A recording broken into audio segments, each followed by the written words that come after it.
Some leadership styles are not learned in training rooms. They are absorbed at home and reinforced at work.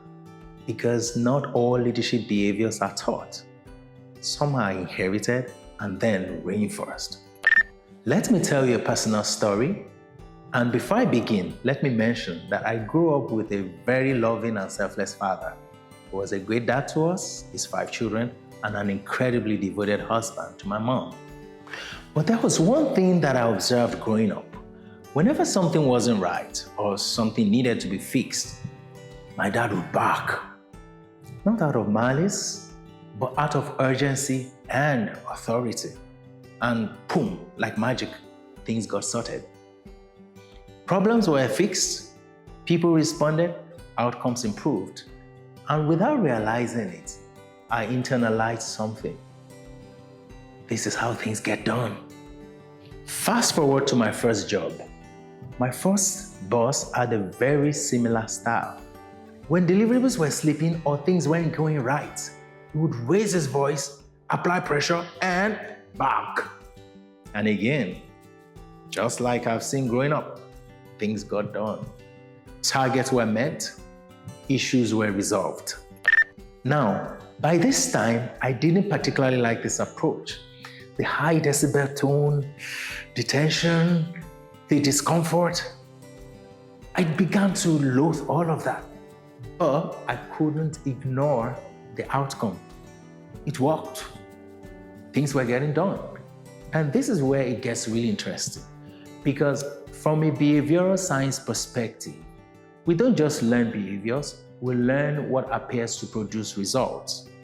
So, when I eventually stepped into leadership roles without conscious intent, I found myself doing the exact same thing. Raising my voice, applying pressure, barking to get things done. Not because I believe it was the best way, but because it was the most familiar way that had worked. What we often call leadership style is sometimes just repeated exposure to what once produced results.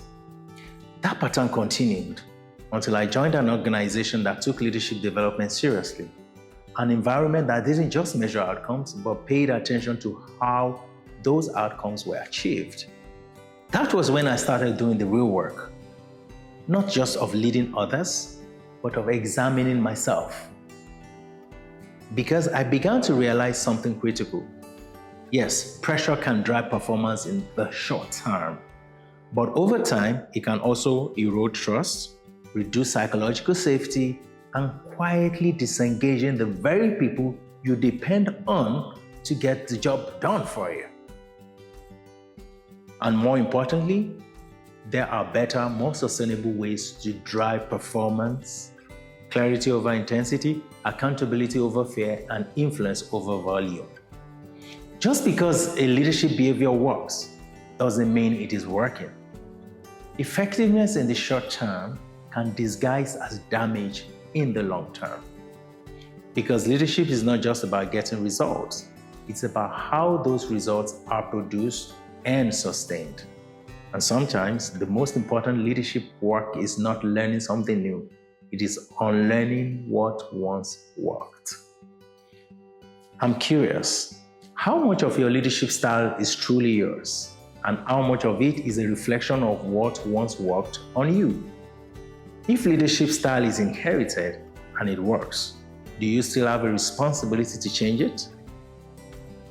If a behavior keeps getting results, do we question it or just reinforce it? Hit me up in the comment section. I'd like to hear, because it's color here, and what I'm doing is just trying to clarify.